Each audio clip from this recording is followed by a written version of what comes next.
সম্মানিত দর্শক এবং শ্রোতাবৃন্দ, আমি ডক্টর আবুল কাশেম মোহাম্মদ মাহবুবুল্লাহ যশোরী বাংলাদেশি সেবা পার্টির পক্ষ থেকে আপনাদের সকলকে জানাই আসসালামু আলাইকুম ওয়া রাহমাতুল্লাহ। আমরা সবাই জাতীয়তাবাদী নেতা রাজাকার পুত্র মির্জা ফখরুল ইসলাম আলমগীরের কাছ থেকে শুনেছি তিনি বলে চলেছেন যে বিএনপি শরিয়া আইনে বিশ্বাসী না।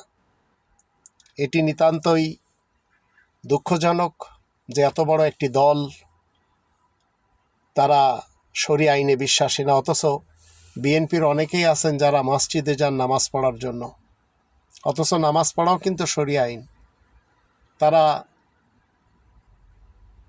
আজ যদি মনে করে যে মির্জা ফখরুল ঠিকই বলেছেন, তাহলে এই দলের কারোর ঈমান নেই।